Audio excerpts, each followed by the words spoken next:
چې اولا خو به دغه لیدنه د ابو سفیان د دین او عقیده د پاره ثابتونکې او قائمونکې سي، او دوهم د ابو سفیان د دماغ څخه به د جنگ خبرې په کلی ډول سره ووزي. اوس چې دغه اسلامي لشکري یو فاصله بلی څخه د ابو سفیان و مخ ته تیریږي او دی په تعجب سره ورته ګوري، په حیرت کې پاتې دی. نو یو عباس رضی الله تعالی عنہ ته وکتل او ورته ویل په والله ستا د وراره پاچهي نن ورځ ډېر لوسوي ده. مګر عباس رضی الله تعالی عنہ د هغه پخوانی غفلت څخه راويش کی او ورته ویل یا ابا سفیان دا نبوت دی، دا چې ته وینې دا پاچهي نه ده، دا نبوت دی. رسول الله صلی الله علیه و آله وسلم پاچهي او مشرتوب، مال او دولت ټول په هغه ورځ تر پښو لاندې کړ چې تاسو په مکه مکرمه کې پر عرض کړ، او دا هغه وخت وو چې د علیه الصلاۃ والسلام ستاسو آزارونه او عذابونه تحملول او زغمل، او تاسو بالاخره د خپل وطن څخه و هجرت ته مجبور کړي. دا ټول په دې سبب وو چې د علیه الصلاۃ والسلام نه غوښته چې خپل نبوت هغه چې تاسو و ایمان بالله ته دعوت ولاست ستاسو په پاچهي بدل کړي. نو ځکه ورته وویل دا پاچهي نه ده بلکې دا نبوت دی. پاچهي خو تاسو ورکول او د علیه الصلاۃ والسلام نه قبلول. ورونو دغه د عباس رضی الله تعالی عنہ جمله داسې جمله ده چې الهي حکمت د عباس رضی الله تعالی عنہ پر ژبه جاری کړه د پاره د دې چې دغه جمله د قیامت تر ورځې د هغو کسانو د پاره جواب وګرځي چې دوی دا فکر کوي چې د نبوت دعوه د دې د پاره و چې پاچهي او زعامت لاس ته راوړي یا قومیت او عصبیت پر ژوندۍ کی. خود دغه د عباس رضی الله تعالی عنہ جمله داسې جمله ده چې د رسول الله صلی الله علیه و آله وسلم د ټول حیات د پاره اول تر اخره عنوان ګرځیدلای شي.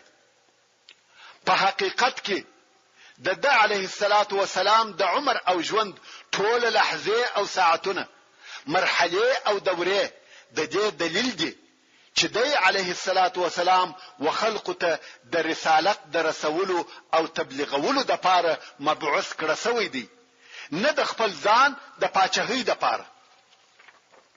څلرم د رسول الله صلی الله علیه و آله وسلم یو حکیمانه تدبیر داو چې خپل اصحاب یې امر کړه چې مکه مکرمه ته د څلورو مختلفو لارو څخه ور داخل سي، د یوې لارې څخه مور داخليږي. دا کار د دې لپاره وو چې د مکه مکرمه او خلقو ته د جنگ کولو موقع ورنکي، ځکه که اهل مکه د جنگ اراده هم وکي نو مجبور دي چې خپل قواوی به د مکه مکرمه او ټول لارو ته سره ویشي. نو په دغه ډول سره د قریش د مقاومت اسباب ضعیف کیږي او د جنگ امکانات یې لږیږي. او رسول الله صلی الله علیه و آله وسلم دا کار د دې لپاره وکړي چې تر کومه حد ممکن وي په بلد الحرام کې جنگ ونسي او ویني ونه بهول سي. نو ځکه مسلمانانو ته امر وکړي ترڅو پورې چې جنگ نوی در سره کړي تاسو به جنگ نه کوئ، او دا اعلان یې هم سره وکړي هر هغه څوک چې په خپل کور کې وي او د کور دروازه په ځان پسې بند کړي هغه په امان دی. دا ټول د چی د پاره و د خلقو د سلامتیا او امان د پاره. بنظم د شذو د بیعت څخه موږ دغه احکام او عبرت را استلیس. اول په ټولو هغه مسؤلیتو کې چې یو مسلمان ته ترقی ورکوي د نور سره د شذو مساوات،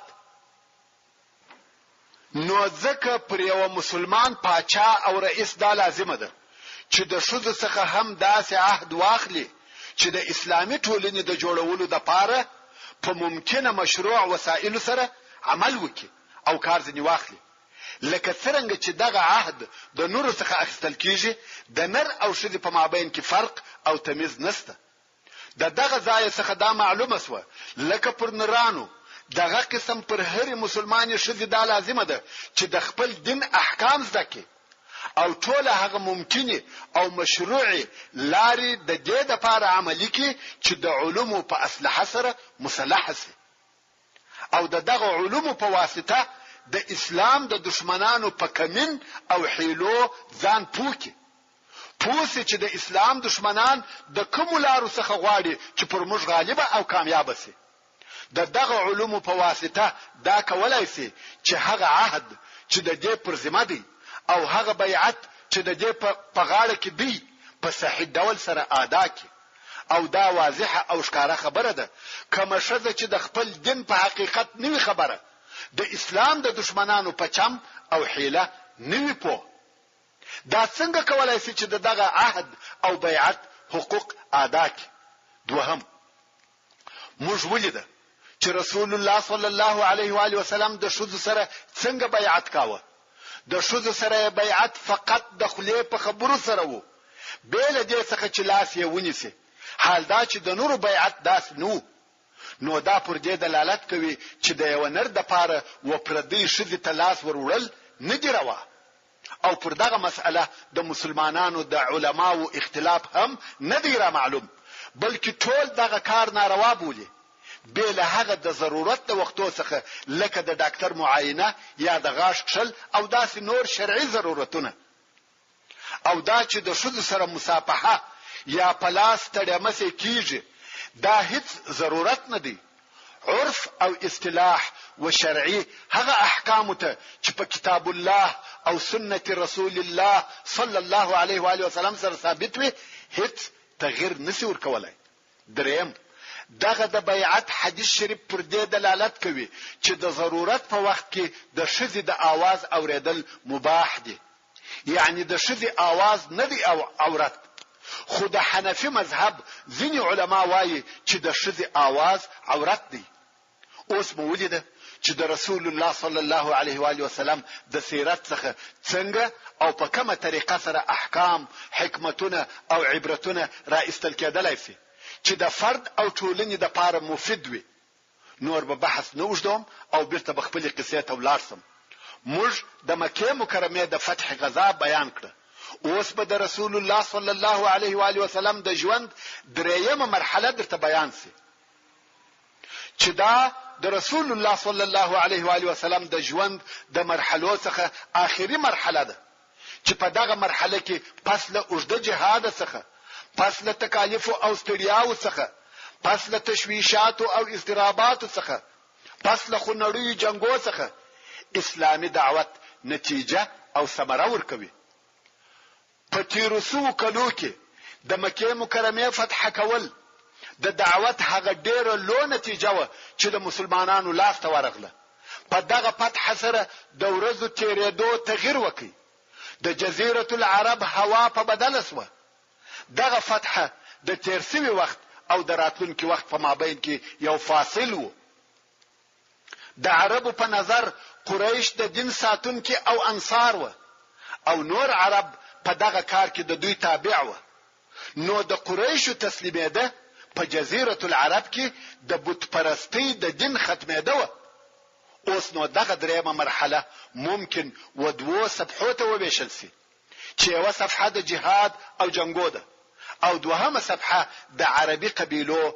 و اسلام ته د داخلي دو او مسلمانيه دو ده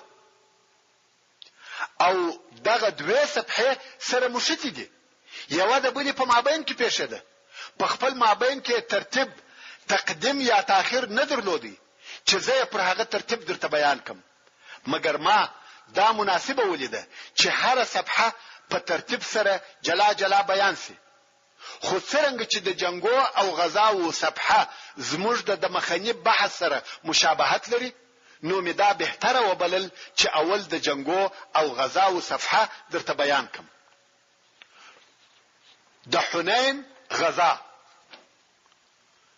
ورونو تاسو ولیده چې مکه مکرمه په یو سریع او داسې چابکه حمله سره فتح شوه چې ټول عرب یې په حیرت او دهشت کې واچول د شاوخوا همسایه قبیلو ته دغه خبر ناببره او ناګهاني ورغلی چې هیڅ چاته دا ممکنه نه و چې دغه کار مخ ونیسي نو ځکه د شاوخوا قبیلو د تسلیمېدو څخه منع ونه کړه او هغه هم تسلیم شوه. بل ځینو شریرو او متکبرو قبیلو چې د هغو قبیلو په مقدمه کې د حوازن او ثقيف قبیلې وې. نو ودغه قبیلو ته د نورو قبیلو خلق چې د نصر، جشم، سعد ابن بکر او هلال خلق و هم راټول سو. دغه قبیلې چې خودخواه او متکبرې قبیلې وې دا یې نه قبلول چې د مسلمانانو دغه نصرت او کامیابی ته سرکښته کی. نو د ټولو قبیلو مشران د مالک ابن عوف په ځای کې د مشورې د پاره سره یو ځای سو چې په نتیجه کې د مسلمانانو سره د جنگ کولو اتفاق وکړي. په دغه وخت کې حوازن او دغه نورو قبیلو پوره ترتیبات ونیول. تقریبا 100,000 جنگي نفر یې سره راټول کړل او ځانونه یې د مکه مکرمه د حمله لپاره تیار او آماده کړ. رسول الله صلی الله علیه و آله وسلم او مسلمانان په مکه مکرمه کې دي. دغه قبیلو دا اراده وکړه چې پر مکه مکرمه حمله وکړي او تر خپل تسلط او تصرف لاندې راولي.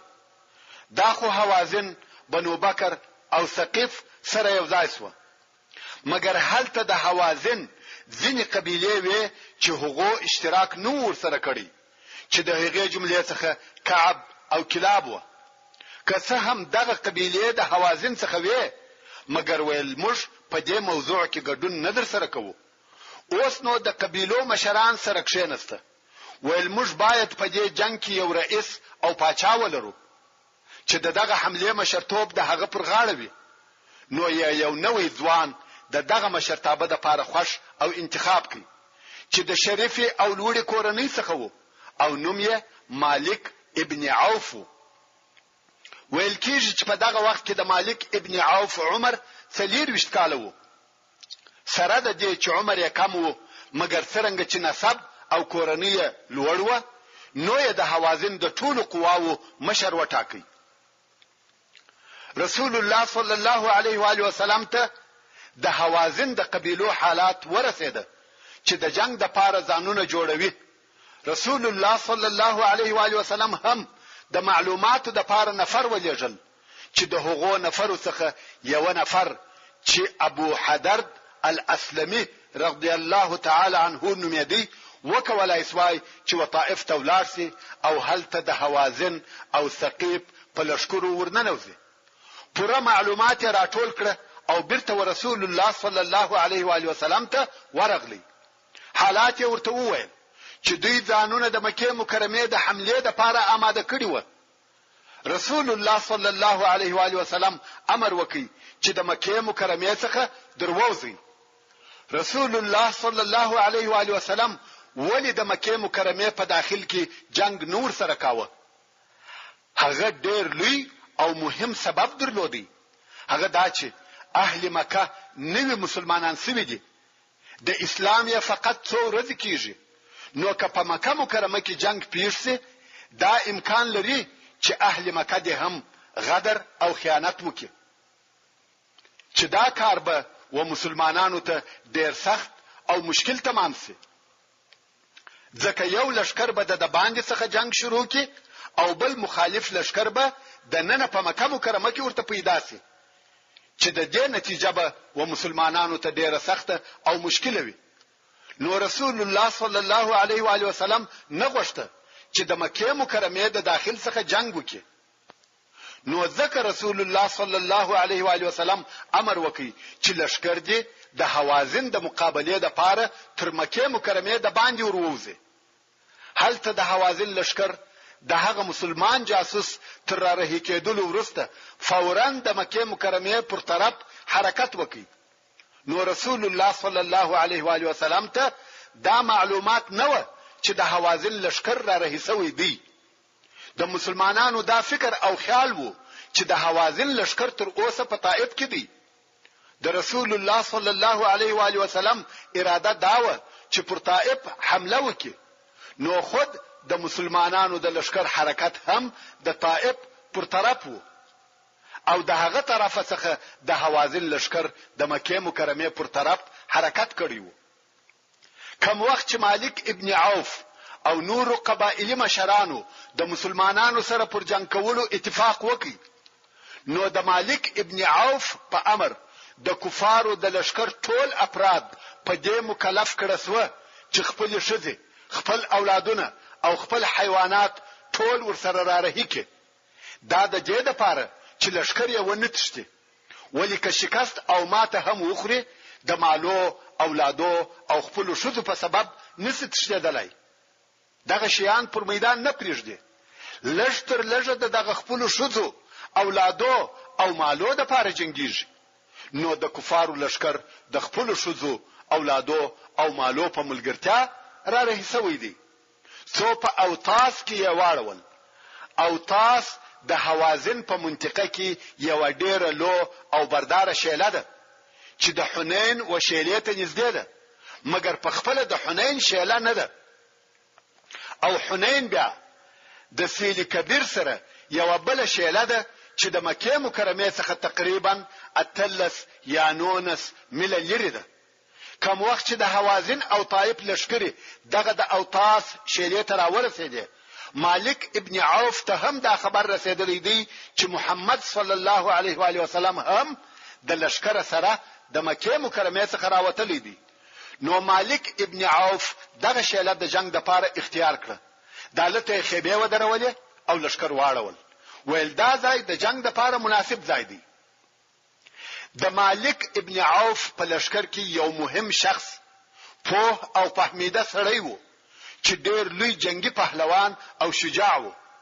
د عربو د مشهوره او نامدار پهلوانانو څخه وو. ډېر جنگي تجربه یې درلوده چې نوم یې درید ابن ثمه وو. د جاهلیت په وختو کې د جنگ په میدان کې ډېر مشهور نوم وو، مګر اوس بوډا او سپینږیری دی. ویل کېږي چې د حنین په ورځ عمر 160 کاله وو. نو زور، ضعیفه او پستر ګوندو. 160 کاله ډېر عمر دی. بدن یې مات او بې طاقت وو. څنګه چې پر اوښ ځان نسوي تکه کولای، نو دی به په کجاوه کې سپراوه، لکه د شودو کجاوه. خو د شودو سره بنتلی په کجاوه کې به وو او د نور سره برهیو. د جنگ په کارو کې به د دغه مشوره اخیسته. هر کار یې د په مشوره او مصلحت سره کاوه، ځکه پهلوان او د جنگ په کارو پوه. اوس چې لشکر واړول، درید ویل په کومه شیله کې یاست؟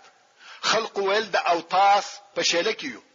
د ویل هو، د آسانو د زغلولو د پاره ښه ځای دی. نه ډېر لوړی لري چې څوک نسی ورختلای، او نه اوار دشت دی. ښځې او کوچنیان، حیوانات او مالونه چې د لشکر تر شاوه هغه هم را ورسېده. درید د شتو او کوچنیانو، پسو او اوشانو आवाजونه واوریده. په تعجب کې سو. ویل دا چې شې دي چې زه اورم؟ د اوشانو رمباړي، د خروه رهاري، د کوچنیانو جړاوي، د پسو ناره. خلق ویل دا د مالک ابن عوف امر دی چې ټول مالونه، اولادونه او ښځې مو در سره راولي. درید ویل مالک ابن عوف راولي. څنګه چې د درید د امر څخه چا مخالفت نکاوه، نو مالک ابن عوف ورته راغلی. درید ورته وویل د پسو، اوشانو او کوچنیانو आवाजونه اورم، دا څه قصه ده؟ مالک ویل دا د دې د پاره دی چې ما غوښته چې د هر سړي تر شا د مال او اولاد وي، او د هغو څخه د دفاع د پاره جنگ وکي او ونه تښتي. درید ویل والله اوس هم د پسو یو چوپانې په جنگ نه پوهیږي. آیا مات سوی لشکر په یو شرا ګرځي؟ که انسان مات سو او پر خپل مرګ وبېریدي، والله هیڅ شی نه سره ګرځولای. درید نور هم وویل که کامیابی ستاوه، بل شی فائدہ نه درسوي بل سړی او د هغه تور او نیزه. او که کامیابی د هغه بل طرف و، نو خپل مال او اولاد هم د لاس ورکړه.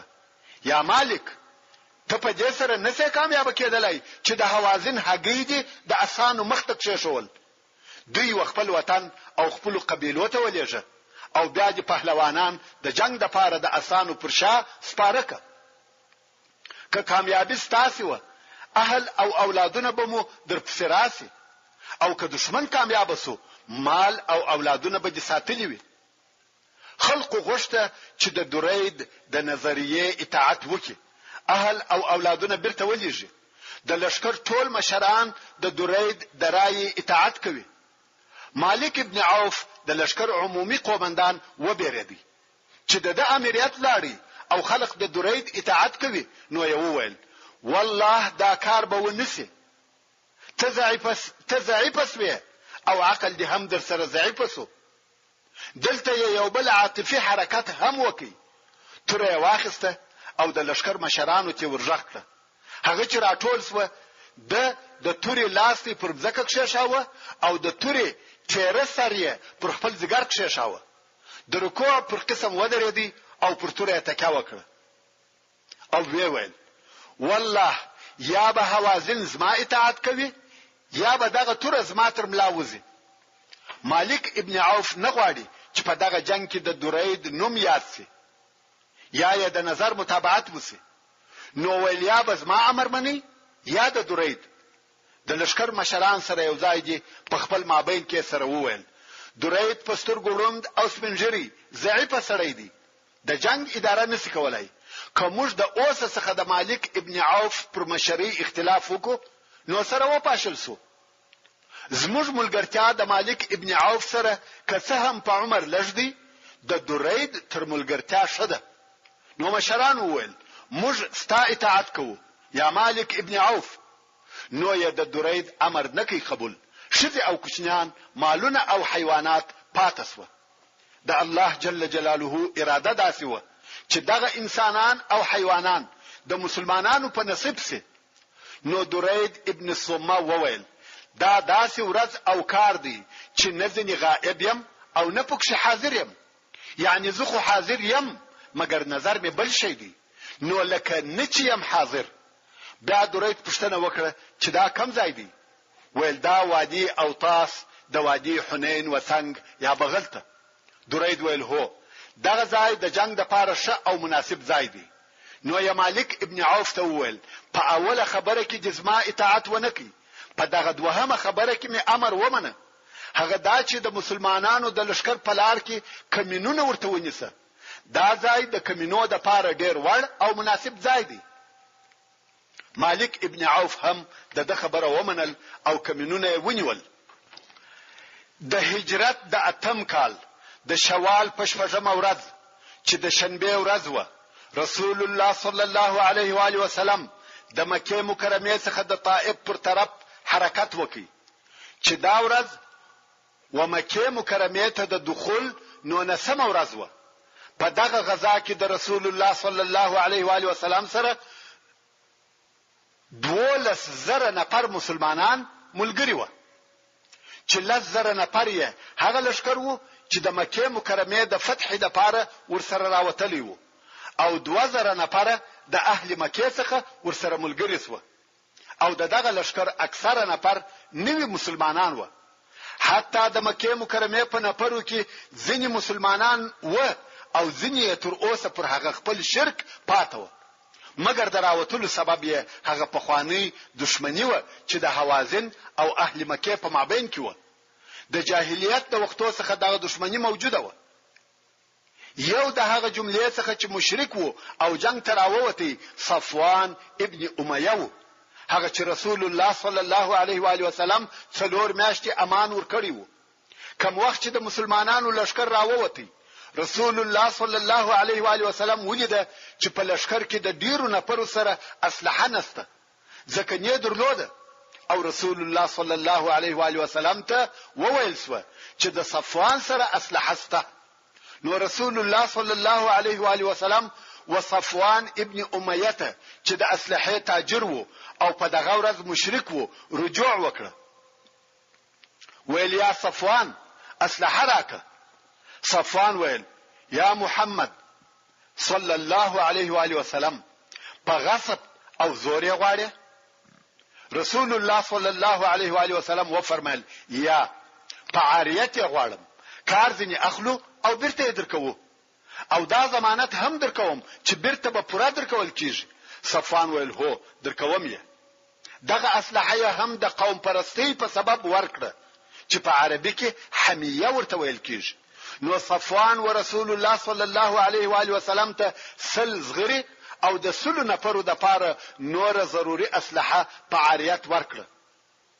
اوس نو د خبرې تراغلو چې رسول الله صلی الله علیه و آله وسلم دغه مشرک څخه کومک وغوښتي. آیا د مسلمانانو یو امام یا خلیفہ ته دا جائزه او روا ده چې د مشرک یا کافر څخه کومک وغواړي؟ هغه علما چې د مشرک او کافر څخه کومک اخیستل جائز بولي د هغو دلیل د رسول الله صلی الله علیه و آله وسلم دغه عمل او کار دی.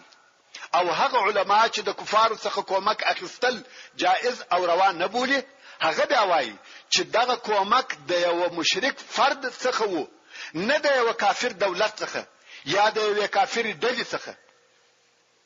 خو دغه مسئله حکم به ان شاء الله د قصې تر بیانولو وروسته مفصل درته بیان کوم. او دا چې رسول الله صلی الله علیه و آله وسلم د صفوان څخه اسلحه په عاریت واخیسته نه په زور، په دې کې مشته د رسول الله صلی الله علیه و آله وسلم عظمت او رحمت را معلومیږي. ځکه مسلمانانو مکه مکرمه فتح کړه، کولای اسوای چې د اهل مکه ټول مال او دولت په زور واخلي، مگر دا د رسول اکرم صلی الله علیه و آله وسلم رحمت او شفقت وو چې ټول مالونه ور پرېښول، حتی اسلحه هم نه ځنی واخیسته. او کوم وخت چې اسلحه ته ضرورت پیدا سو بیا یې هم د اسلحه د خاوند په اجازه ځنی واخیسته، چې دغه کار د اسلام عظمت او کرم ثابتوي. رسول الله صلی الله علیه و آله وسلم ولیده چې د لشکر ډیر نفر خواړه او نور د خپل ضرورت لپاره شی نه لري، نو یې د اهل مکه څخه په قرض او پور مالونه واخیسته او د لشکر د غریبو خلکو سره کومک وکړي. رسول الله صلی الله علیه و آله وسلم چې د مکه مکرمه څخه راوتی، عتاب ابن اسید رضی الله تعالی عنه پر مکه مکرمه حاکم او والی پریښاوه چې د رسول الله صلی الله علیه و آله وسلم په غیاب کې مکه مکرمه اداره کړي. عتاب رضی الله تعالی عنه د هغو کسانو څخه وو چې نوې مسلمان شوی وو، مگر څنګه چې رسول الله صلی الله علیه و آله وسلم په دې کې صدق او اخلاص ولیدي، او بل دی قوي ځوان او د مکه مکرمه د اشراف څخه وو، د مکه مکرمه د اداره کولو قدرت یې درلودي، نو یې دغه کار د پاره وټاکي. عتاب ابن اسید رضی الله تعالی عنہ د ردت په وخت کې چې دا بیا ورسته د ابوبکر صدیق رضی الله تعالی عنہ د خلافت په وختو کې پیر سو او نور شاوخوا قبیله د اسلام څخه مرتد شوه، بیا هم دی رضی الله تعالی عنہ پر اسلام ثابت او قائم پاتې سو. کوم وخت چې د ابوبکر صدیق رضی الله تعالی عنہ په خلافت کې نور قبیله مرتد شوه او اهل مکه هم غوښته چې مرتد شي، نو سهيل ابن عمرو رضی الله تعالی عنہ په بیانیو او خطبو اسلام ته رابلل او عتاب ابن اسید رضی الله تعالی عنہ پر اسلام ثابت پاتې کړ. نو دغه عتاب فقط څو ورځې د اسلام کې دی چې رسول الله صلی الله علیه و آله وسلم پر مکه مکرمه والی مقرره کړ. رسول الله صلی الله علیه و آله وسلم چې د طائف و طرف ته حرکت وکړي، نو د علیه الصلاۃ والسلام هم د معلوماتو د لپاره خلق لیږل، د حالاتو څخه نو به خبره. حال ورته راغلی چې د حوازن لشکر راوتلی دي او حنین ته را رسیدلی دي او د جنگ میدان هم خوش کړی دي. رسول الله صلی الله علیه و آله وسلم هم دا مقرره کړ چې په حنین کې به د دوی سره جنگ او مقابله کوي. مسلمانانو ته حالات او اخبار معلوم سو، دا جنگ په بے خبری کې نه دی پیښ شوی، که څه هم په اول کې مسلمانان بے خبره و، خو رسول الله صلی الله علیه و آله وسلم دا کشف کړ چې د کفارو لشکر راوتلی دي. په سهار کې چې د مسلمانانو لشکر حرکت وکړي 12,000 نفر دي. د اول وار د پاره د مسلمانانو دون لوی لشکر جوړیږي. د ځینو خلقو په زړه کې اعجاب، لوی او خود پسندی پیدا سو چې والله 12,000 نفر یو، هیڅوک منسمات ولای. حتی ابو بکر صدیق رضی الله تعالی عنہ ورسول الله صلی الله علیه و آله وسلم ته وویل: یا رسول الله، لا نغلب من قله، یعنی د لشکر د لږوالي په سبب نه مغلوبه کیږو. یعنی اوس مو عدد دونه نه دی چې د لږوالي په سبب د ماته وخورو. که مو شکست خوړی د هغه به بل سبب وي. نو د دغه ډیروالي غرور په لشکر کې نشریدي. ځینې ضعیف النفس مسلمانان د دغه ډیروالي تر تاثیر لاندې راغله. توکل او اعتماد پر دغه شمیر او عدد سو چې ډیر یو. دغه د لشکر پر ډیروالي د مسلمانانو اعتماد الله جل جلاله د سوره التوبه په 25 نمبر آیات کې بیانوي او فرمایي: لقد نصركم الله في مواطن كثيرة ويوم حنين إذ أعجبتكم كثرتكم فلن تغني عنكم شيئا وضاقت عليكم الأرض بما رحبت ثم وليتم مدبرين. يعني خامخا الله جل جلاله ستاسو سره په ډیرو ځایو کې کومک کړی دی، خصوصا د حنین په ورځ کې. کله چې ستاسو ډیروالي تاسو په تعجب کې واچولاست، نو هغه ډیروالي ستاسو څخه هیڅ شی استنکي. یعنی د دشمن حمله نه در څخه وګرځولې او پر تاسو باندې مزکه تنگ سو، سره د دې چې مزکه ډیره پراخه ده. بیا مو دشمن ته شاور وګرځول په داسې حال کې چې تشته دلاست. الله جل جلاله په دغه آیات شریف کې وهغه اعجاب ته اشاره وکړه چې د ډیروالي په سبب د خلق وزړو ته ور داخل شوی وو. اوس نو د مسلمانانو لشکر رهیدي په لار کې پر داسې عربو ورغله چې د یوې درخت سره عبادت کاوه، بلکې دغه درخت عبادت یې کاوه چې دغه درخت ته ذات انواط ویل. عربو به پر دغه درخت د تبرک د پاره لاسونه تیرول، رشکانی او ټکران به پر زړول، په اخترو کې به هلته میلې کولې، خپل اسلحه به پر زړولې. دغه درخت سره به حیوانات حلالول، دغه درخت سره به د عبادت په نیت ناست و. نو د ذات انوات نوم هم په دغه سبب پر ایښول سوی وو چې دغه رشکی او ټکران په زړېده. په لشکر کې هغه کسان چې اوسه تازه ایمان راوړی وو او د هغه بتپرستی شوق لا تر اوسه په دماغ کې وو. ورسول الله صلی الله علیه و آله وسلم ته وویل: یا رسول الله، مشته هم دغه یو ذات انوات را جوړ ک لکه دوی چې لري. مسلمانانو هم دغه درخت غوښته لکه د مشرکانو چې د تبرک د پاره ځانونه پوری موږي او رشکانی په وزړوي. رسول الله صلی الله علیه و آله وسلم په ډیر قهر سره و فرمایل: الله اکبر، په والله تاسو داسې خبره وکړه لکه د موسی علیه السلام قوم چې موسی علیه السلام ته وویل: اجعل لنا الها كما لهم الهه. یعنی مشتهم داسې اله او معبود را جوړ ک لکه مشرکان چې لري. ورونو، په درخت او ډبرو پوری ځانونه مشل او د هغو څخه د نفع او ضرر امید درلودل، حتی مشرف او مبارک بلل، دا د مشرکانو کارونه دي. درخت او ډبرې نه نفع او نه ضرر رسولای شي. نو رسول الله صلی الله علیه و آله وسلم و فرمایل: تاسو څنګه زما څخه دغه شیان غواړئ؟ رسول الله صلی الله علیه و آله وسلم دغه کسان امر کړ چې پر دغه خبره توبه وکړي او د الله جل جلاله څخه بخښنه وغواړي.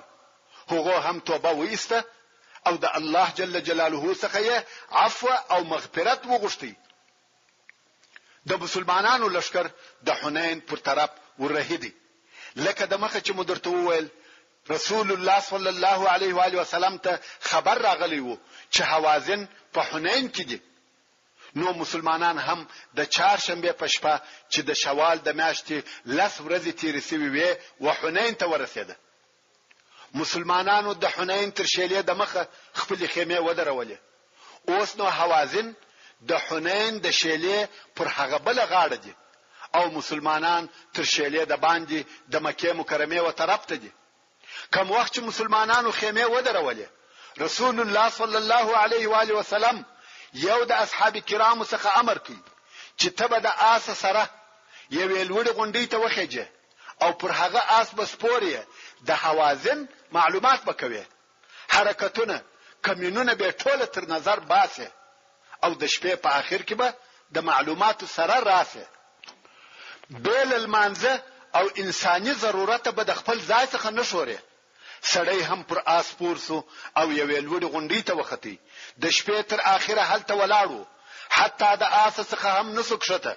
او د شپې په آخر کې رسول الله صلی الله علیه و آله وسلم ته ورغلی. رسول الله صلی الله علیه و آله وسلم پوښتنه ځنی وکړه چې یو شی دی ولیدي؟ سړی ویل یا کم خاص شی مې نه ولیدي. د کفارو لشکر پر هغه خپل حال وو.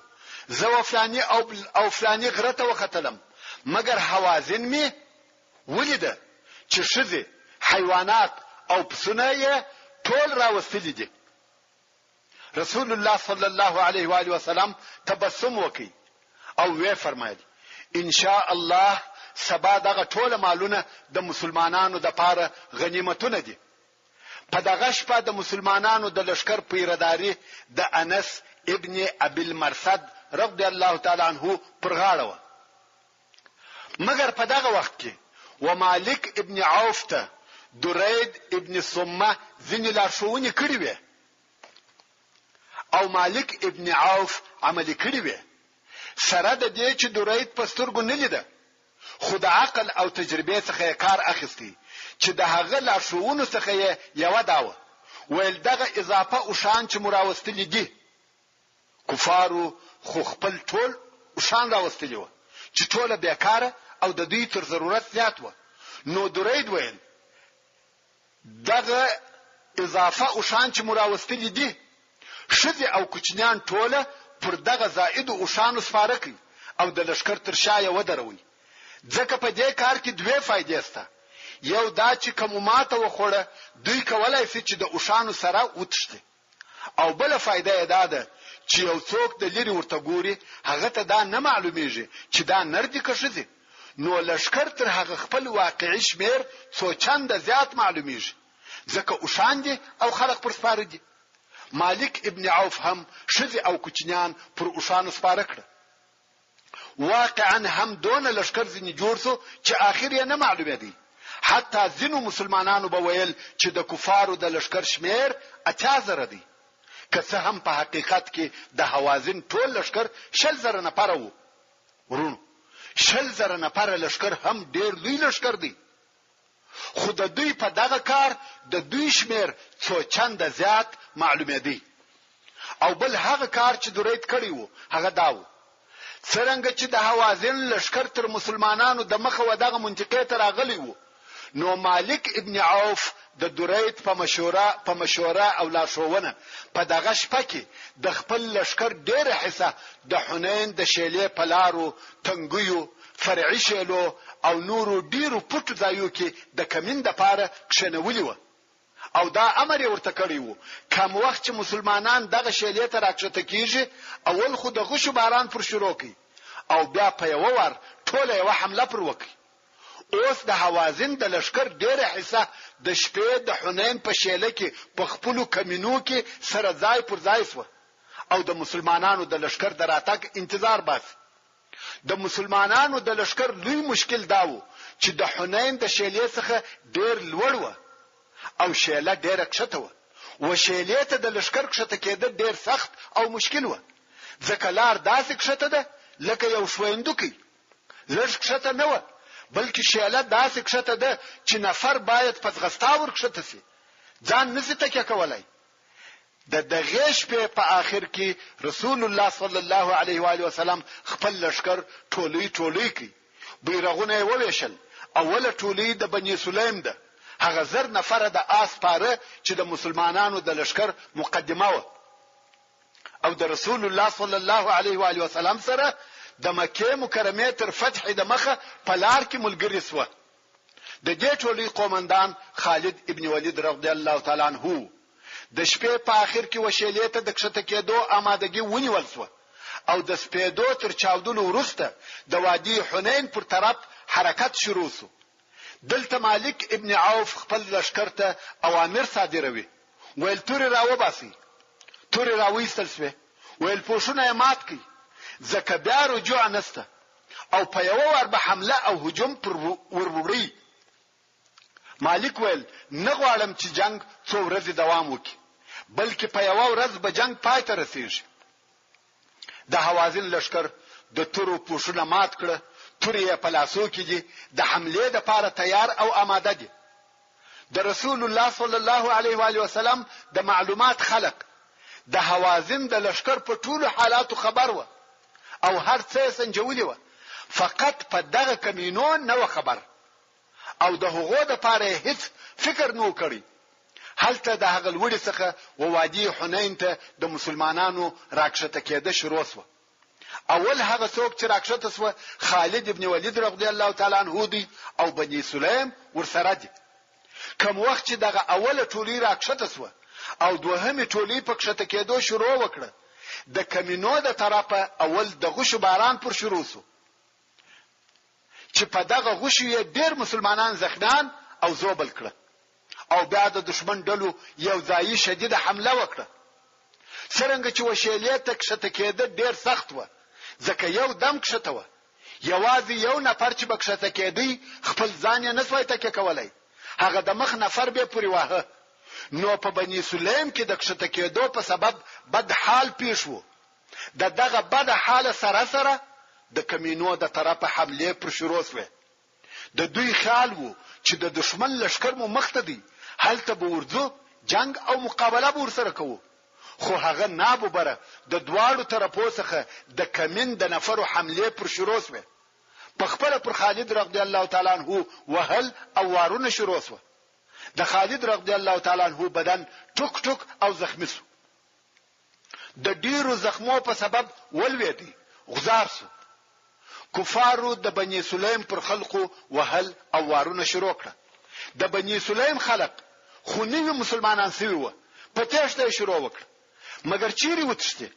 وراسته طرف ته کمین دی، و چپه طرف ته کمین دی، مخته د دشمن لشکر دی. د تېښتې د پاره بل لار نسته بیل دې چې پر شا ولاړ شي. نو یې د شا پر طرف مخ ونیوي. د هغه طرفه بیا د مسلمانانو هغه نور لشکر راځته کیږي. هغه خپل ځانونه نسي تکیه کولای او بني سلیم غواړي چې وروخیږي. هغه چا چې دا حال لیدلی دی هغه وایي خلق یو د بل پر اوجو سره سپاره او پراته و. دلته په مسلمانانو کې قتل او وژنه شروع شوه. د مسلمانانو هغه نور لشکر چې په سراره دي هغه نه ویني او نه دي خبر چې په شاله کې څه پیښه ده. هغه خپل پرمختګ ته دوام ورکړي دي، غواړي چې ورکښته شي او دلته بد حال جوړ دی. د کښته خلق غواړي چې لوړ وخیږي او د لوړ خلق غواړي چې ورکښته شي. هغه نور لشکر چې په دې حال خبر سو چې په شاله کې کمین دی او خلق وژل کیږي، هغه هم په تېښته شروع وکړه. دلته مالک ابن عوف ټول لشکر 100,000 نفر امر کړ چې په یو ور حمله وکړي او مسلمانان په دغه بد حال اخته دي. د مسلمانانو په لشکر کې عمومي تېښته شروع شوه او هرې خواته ځغلي. ځینو یې پس غستا مکه مکرمه ته ځان ورساوه او ټول لشکر وتښتېدی. رسول الله صلی الله علیه و آله وسلم ناره وهي غواړي چې دغه ماسوي لشکر را وګرځوي، خو څوک نه دریږي. رسول الله صلی الله علیه و آله وسلم یوازې پر میدان پاتې شو. هغه صحابه کرام چې ثابت پاتې دي او نه تښتي هغه هم یو او جلا دي. 100,000 نفر په دغه حالت کې پراګرځېدلې دي. خلق زغلي او رسول الله صلی الله علیه و آله وسلم ناره پر وهي الی عباد الله. خو یو هم تر شان نه ګوري، ډیر بد شکست او ماته. ابو سفیان چې په دغه وخت کې نوې مسلمان شوی وو هغه وویل دغه ماتو خلق مخ بل شي نه راګرځوي بیل د جدي دریاب، یعنی تر هغه ځای پورې بسغلي. جبله یا کنده ابن جنید چې منافق وو هغه ناره کړ نن ورځې سحر باطل سو. دلته نو د الله جل جلاله د طرفه هغه لوی امتحان شروع سو. د مسلمانانو د ایمان امتحان په دغه ځایو کې اخیستل کیږي. په دغه وخت کې یو د هغه کفارو څخه چې په ظاهر مسلمان شوی دی او نوم یې شیبه ابن عثمان ابن ابي طلحه دی. عثمان ابن ابي طلحه دغه شیبه پلار د هغو کسانو څخه وو چې د احد په ورځ د کفارو بیرغ پورته کاوه او د مسلمانانو د طرفه ووجل سو. دغه شیبه د هغه عثمان زوی دی او د مسلمانانو د لشکر سره راوتلی دی، غواړي چې په مناسب وخت کې رسول الله صلی الله علیه و آله وسلم ووجني، غواړي چې د خپل پلار بدله او انتقام په نن ورځ کې واخلي. په دغه وخت کې رسول الله صلی الله علیه و آله وسلم یوازې ولاړ دی او یوازې جنگ کوي، هیڅوک نه دی ورسره، او ناره وهي الی عباد الله. شیبه چې یو خنجر ورسره دی د خپل مقصد د پوره کولو د پاره د رسول الله صلی الله علیه و آله وسلم و طرف ته ورغلی. رسول الله صلی الله علیه و آله وسلم شیبه ولیدي، ویل یا شیبه څه خبر دی؟ شیبه ویل یا رسول الله غواړم چې تاسو څخه دفاع وکم. رسول الله صلی الله علیه و آله وسلم ویل دلته راس. شیبه ورغلی او رسول الله صلی الله علیه و آله وسلم یې پر ځګر مبارک لاس ورکښېښاوه او ویل د الله څخه بخښنه وغواړه. محترم ورونو، څرنګه چې پته پای ته ورسېده نو پاته قصه به په راتلونکي 14 فته کې واوري ان شاء الله تعالی. وما توفيقي إلا بالله وهو السميع العليم. وصلى الله تعالى على خير خلقه محمد وآله وأصحابه وأهل بيته أجمعين. والسلام عليكم ورحمة الله وبركاته. سبحان ربك رب العزة عما يصفون وسلام على المرسلين والحمد لله رب